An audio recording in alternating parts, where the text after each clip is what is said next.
ஷாலும் கர்த்தருடைய நாமம் மகிமைப்படுவதாக. கர்த்தருக்குள் பிரியமானவர்களே, வேத வசனம் இப்படியாக சொல்லுகிறது.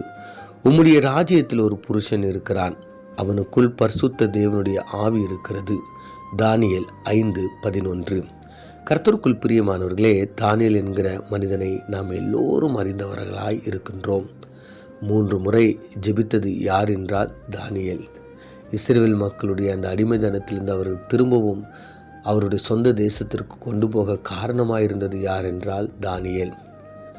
யாருடைய ஜெபத்திற்கு உடனடியாக பதில் கிடைத்தது என்றால் தானியேல். 21 நாள் உபவாசம் இருந்து ஜெபித்தது யார் என்றால் தானியேல்.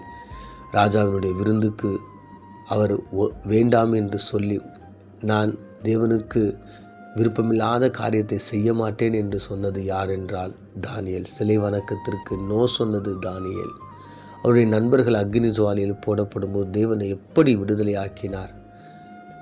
சிங்ககபியில் தானியேல் இருக்கும்போது தேவன் எப்படியாக அவரை மீட்டு கொண்டு வந்தார். இப்படி அநேக காரியங்கள் தானியேலை குறித்து நாம் அறிந்து வைத்திருக்கிறோம். ராஜாக்களை தைரியமாய் சந்தித்து தேவனுடைய வார்த்தையை அவர் அழகாய் விளக்கினதை நாம் தானியேல் புத்தகத்தில் படித்து அறிந்து கொள்ள முடியும். இந்த இடத்துலையும் அவருடைய வாழ்க்கையில் அவருக்கு கிடைத்த ஒரு நல்ல ஒரு சாட்சி, ஒரு தேவ மனிதனாய் அவர் பெற்ற ஒரு சாட்சியை நாம் வாசிக்க முடியும். ராணி இந்த இடத்துல சொல்கிறாங்க, ஏன் இந்த வார்த்தையை அவங்க சொல்கிறாங்கன்னா, ராஜா ஒரு பெரிய ஒரு விருந்தை ஏற்படுத்துகிறார். அந்த விருந்தில் அவர்கள் எல்லோரும் மகிழ்ச்சியின் உச்சத்திற்கு செல்கிறார்கள்.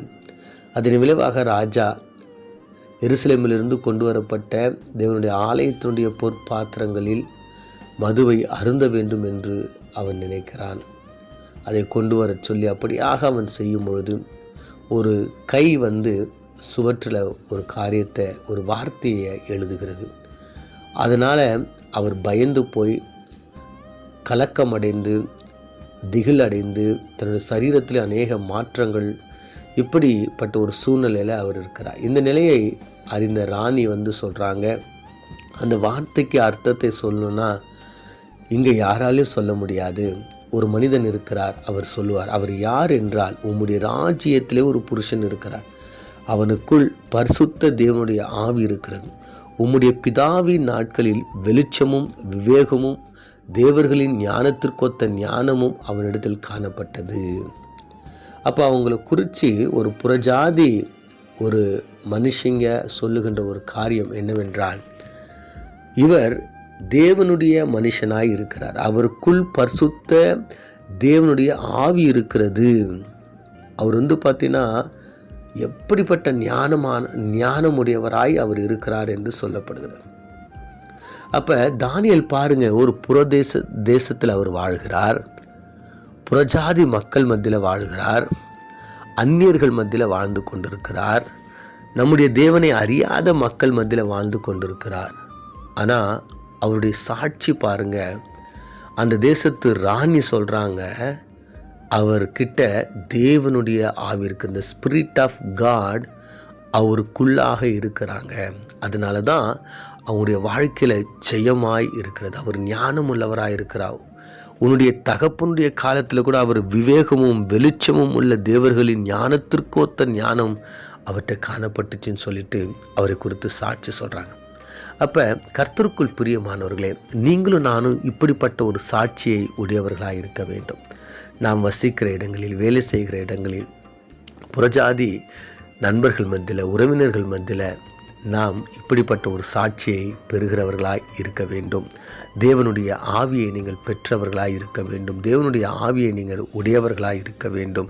உங்களை பார்க்கிறவங்க சொல்லணும், இவங்க ஒரு கிறிஸ்தவங்க, இவங்கள்ட்ட தேவனுடைய அந்த ப்ரெசன்ஸ் இருக்குது, இவங்க தேவனுக்கு ஏற்ற மாதிரி இருக்காங்க, இவங்க தேவனுடைய சித்தத்தை செய்கிறாங்க, இவர்கள் நல்ல ஒரு கிறிஸ்தவர்களாக இருக்கிறார்கள் என்று நம்மை சுற்றி இருக்கிற புறஜாதி மக்கள் சாட்சி சொல்ல வேண்டும். ஆம் பிரியமானவர்களே, நம்முடைய வாழ்க்கையின் மூலமாக நமக்குள் இருக்கிற தேவனுடைய அந்த ஆவியின் மூலமாக நாம் அநேகருக்கு சுவிசேஷத்தை சொல்லி பரலோக ராஜ்யத்திற்கு நேராக திருப்ப முடியும்.